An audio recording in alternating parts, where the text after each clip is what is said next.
Hello students, I am Priyanjali Mukherjee, Assistant Professor of Electrical Engineering Department of Narula Institute of Technology. Today here we will discuss one case study on the temperature control system. The contents are the temperature control system, the basic temperature control circuit, the automatic temperature control system, its application, and the example. The use of the automatic temperature control system began way back in 18th century. The idea was conceived by Warren J. Johnson while he was teaching at Normal School, Oklahoma. Before then, the janitors had to enter each classroom to determine if it was too hot or too cold and then adjust the dampers in the basement accordingly. Johnson sought a way to aid, or at least minimize the classroom interruptions of janitors and increase the comfort level of the students. The automatic temperature control system was to meet this very need. In 1895, Johnson patented the pneumatic temperature control system, which allowed for the temperature control on a room by room basis in buildings and homes. It was the first such device of its kind. By the early 20th century, the automatic temperature control system was being used in many notable places, including the New York Stock Exchange, places of Spain and Japan, West Point, the US Capitol building, etc. The 21st century was greeted with very unpredictable and unfavorable temperature conditions.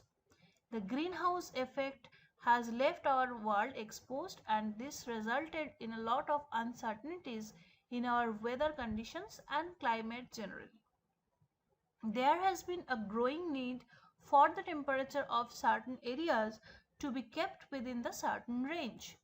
This has necessitated the need of the temperature control systems. The use of this system has been continuously increased to this day. So the temperature control circuit is a device that is used to control the temperature. It does this by first measuring the temperature, that is known as the process variable, and then it compares it to the desired value. The desired value is also known as the set value. That means whatever value we desire to get, we have to give it as the set value. Now the difference between this process variable and the set value is known as the error or the deviation. The temperature controllers use this error to decide how much heating or cooling is required to bring the process temperature back to the desired value. Once this calculation is complete, the controller will produce an output signal that affects the change, and the output signal is known as the manipulated value, and it is normally connected to a heater, control valve, fan, or some other final control element, which is actually injects or removes heat from the process. So here this is one diagram of the basic temperature control unit. And in the next slide we will discuss the different components of the temperature control unit. So here we can see that this one is the thermoelectric, this is a resistive heater. Here we can see the limit circuit or other safety functions. This is adjustable bidirectional current source. This one is the precision sensor bias current source. Here there is a voltmeter which is grounded. This is the limit circuit and the other safety functions. Then PID control. So, and this one is the remote set point. That means first we are giving the set point to the this error detector, and user input set point is be given through the onboard set point circuit. Then it will come to the error detector, and then as per the diagram of the closed loop control system, it will go to the PID control system, which is actually brain of the system. Then it goes to the limit circuit and other safety functions. Parallelly, one feedback path is also present, and that is the measuring actual temperature. So here we will discuss this each component of circuit. So this one is the basic temperature control circuit. Among the different elements, the main element is the thermoelectric. So this thermoelectric is based on the Peltier effect. Current flow in one direction causes heat to be transferred from the one surface to the another surface, generally surface A to surface B. So current flow in the opposite direction causes heat to be transferred from surface B to surface A. It is often called a heat pump, the Peltier cooler, or the thermoelectric cooler. And this is a device characterized by two ceramic plates and that bound the metal junctions made of two dissimilar metals. And if current flows through the junction of dissimilar metals, heat is generated at one side while it is absorbed at the other side. By flowing current through a thermoelectric, heat is generated from the one plate to other. And the direction of the current indicates which plate becomes hot and which becomes cold relative to each other. Now reversing the current immediately, they reverse the effect. A temperature controller works by optimally controlling the magnitude and direction of the current through the junction to maintain a device attached to the cold side at a fixed temperature. Now the thermoelectrics can be stacked one each other to create wider temperature differential. Now these are also known as the multi-stage or the cascaded thermoelectrics. And the thermoelectrics also can be converted a temperature differential into the electricity, which is known as the Seebeck effect. The thermoelectric is also known as a thermoelectric cooler or the solid state heat pump or a Peltier device. And two important terms is the Qmax, that is the specification of the thermoelectric, which is the maximum power that can absorb in the cold plate. And another is the delta Tmax, specification of the thermoelectric, which is the maximum temperature difference that can be created by the thermoelectric when it's between its plates, and it is specified at Imax and Vmax for a specific temperature of the hot plate, where Imax and Vmax are the maximum current and voltage specification of the thermoelectric respectively. And the next is the resistive heater.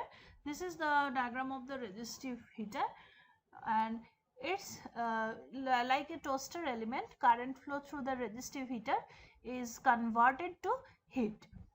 Usually these heaters are flexible with a resistive element sandwiched between two insulators. The materials of the resistive element and the insulator vary greatly with the application. Some require AC power and not the DC current that a typical temperature controller produces.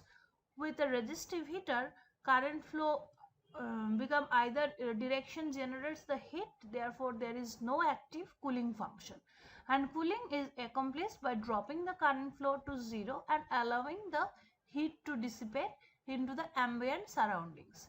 The stabilities are typically not as good as those achieved with a thermoelectric unless the operating temperature is significantly higher than the previous one. So next we have learned the sensor. Sensor is used to provide the feedback of the controller. Actual temperature must be measured and converted to a voltage input, because without the feedback we cannot get the accuracy of the system. Now a common sensor is generally a thermistor that can be used in this section. Now this is this resistor or the thermistor that changes the resistance with the temperature. Most thermistors are negative temperature coefficient. That means that resistance decreases when the temperature increases. And the resistance temperature detector, that is the RTD, are known as the positive temperature coefficient devices. That means resistance increases as the temperature increases. So their response is more linear than the thermistors, but they are not as sensitive because leading to the lower stability. And in the other case, the precision current source from the temperature controller device current drives the current through the sensor, providing a voltage feedback for the control system. Next, we have used the adjustable bidirectional current source, where the current flows through the thermoelectric or resistive heater as regulated by the current source. Next is the precision sensor bias current source. The current flows through the sensor to develop a voltage proportional to the resistance of the sensor and therefore the sensor temperature. Next is the voltmeter. So voltmeter measures the voltage across the sensor, and at the T1 voltage represents the resistance of the sensor, which translates into temperature.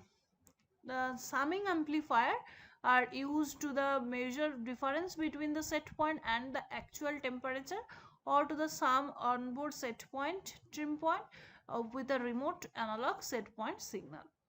And remote set point signal is an analog signal, usually a triangle wave scan or the DC voltage, and can be input to the temperature controller. This voltage signal is related to the actual sensor temperature by a transfer function.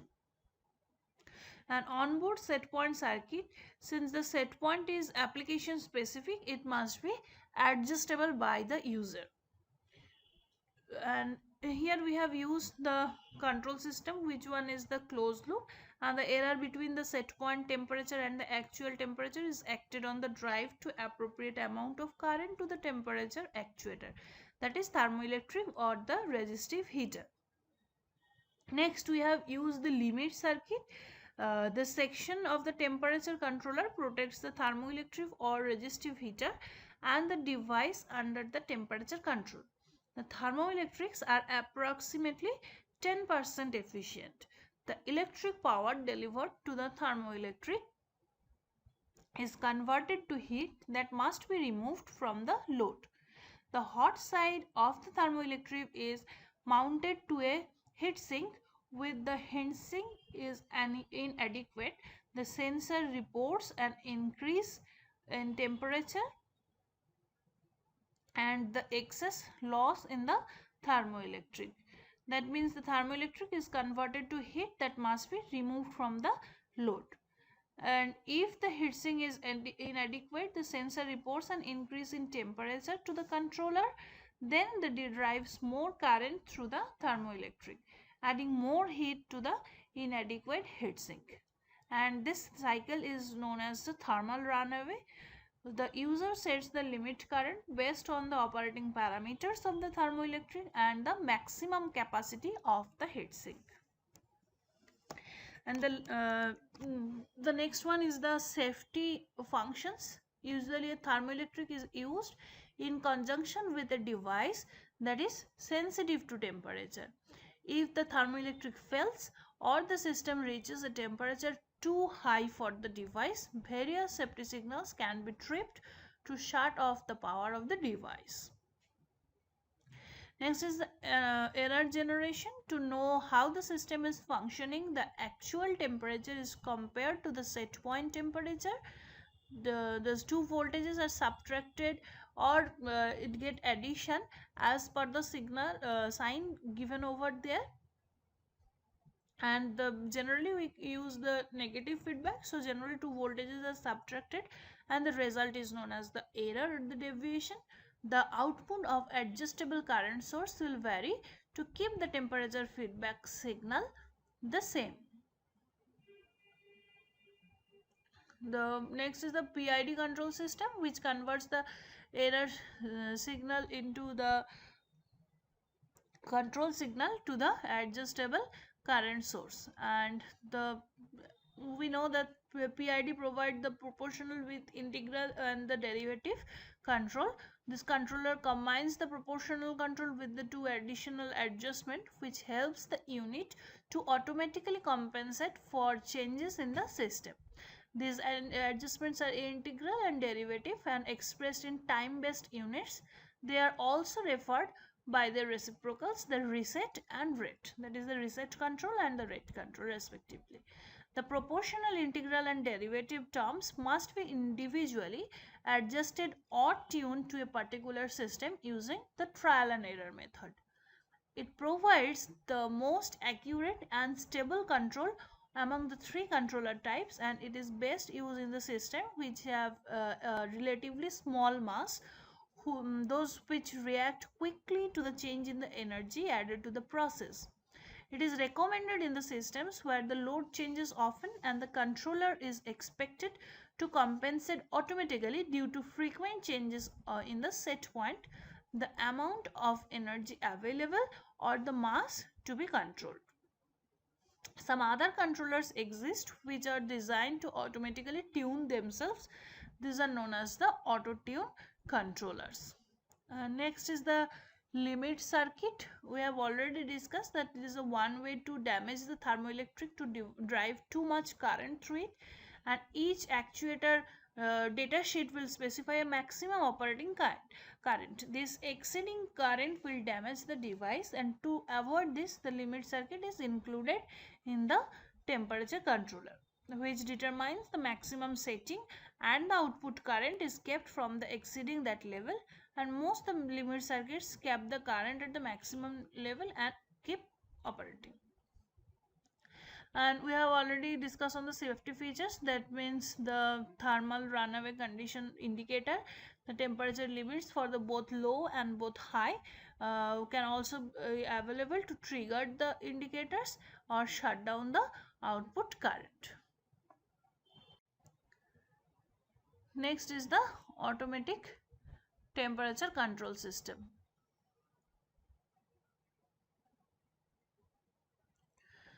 For the basic units of the system of automatic temperature control are the power supply unit. In all the stages of a system will require almost 12 volts DC supply except the microcontroller and the sensor ICs, which will require the 5-volt supply, hence a stabilized DC voltage is required for the microcontroller and the sensor IC that will be used in the to producing the automatic temperature control system.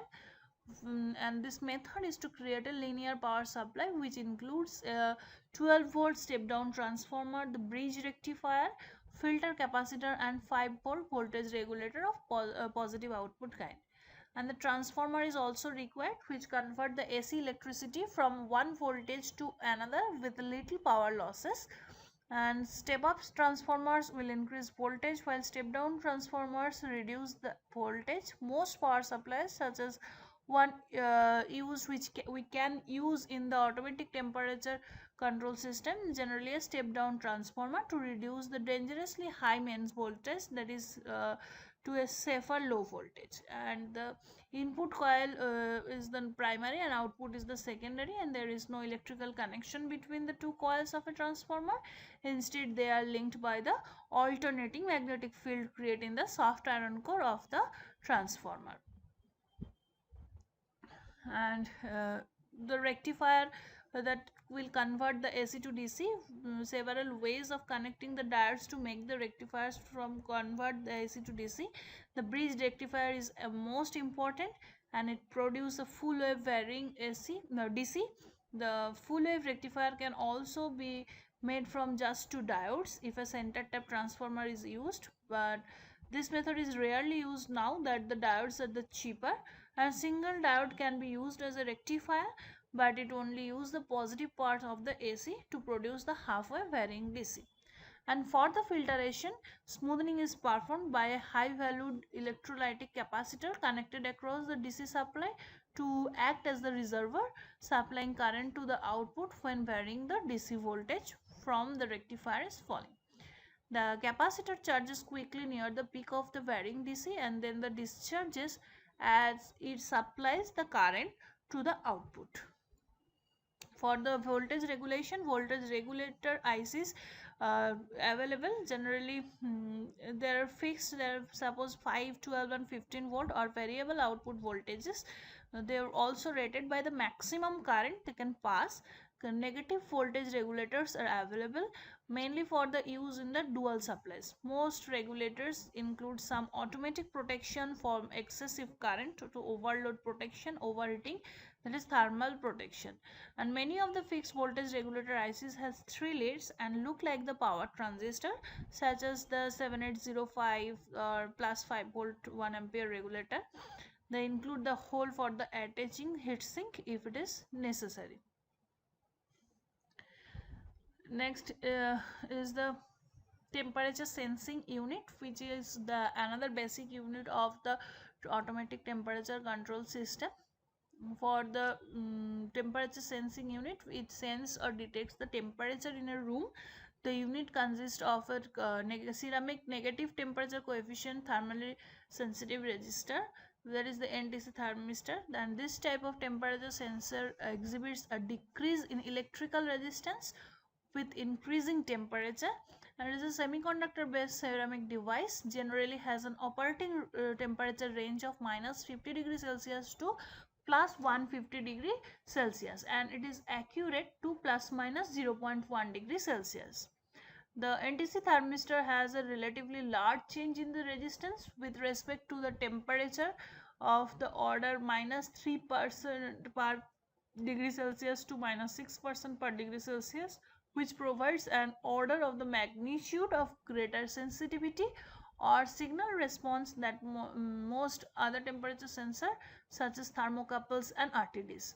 And the sensor is well suited for sensing the temperature at remote locations via two long wire cables, because the resistance of the long wires is insignificant compared to its high resistance relatively. So the next part is the temperature control unit. That unit processes the temperature detected by the NTC thermistor IC and control the overall operation of the system, which consists the microcontroller. We can see that Atmel 8890C52 microcontroller IC, which is containing non-volatile flash program memory, that is parallel programmable, and a microcontroller which is abbreviated micro C, that is a small computer, a single integrated circuit containing a processor core, memory and the programmable input output peripherals. Program memory in the form of the OTP ROM is also often included in the chip, as well as a typically small amount of RAM. Microcontrollers are designed for the embedded applications in contrast to the microprocessor used in the personal computers or general purpose applications. And next is the main menu function unit, or an LCD unit is also required for the display, and for to prepare an automatic temperature controlling system we require the switching circuit also, as well as the system alarm unit. So these are the basic units of the automatic temperature control system. Next is the application of the automatic control system. So we can see that this temperature control system or the automatic temperature control system can be used in different industries such as the plastic industry, packaging, food, beverage, life science, metal, electrical and electronics industries, composite materials, glass and ceramic industry. And different industries, there are various number of applications of this temperature control system. So next is our assignment, that we have to design a room temperature control system as per the given data. That is, if the temperature of the particular room is above certain range, then the AC in that room will start up, and during this time this AC in the other room will be switched off. And when the temperature goes below 25 degree in the room, there will be AC is already on, will be switched off automatically. And if the temperature on the other room during time is above 30 degree, then the AC in that room will start up, and vice versa.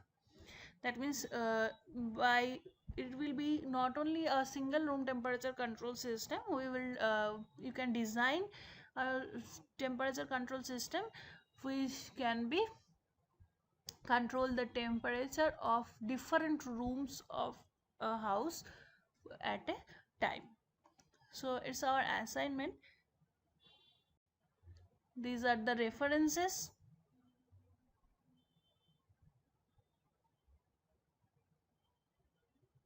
Thank you.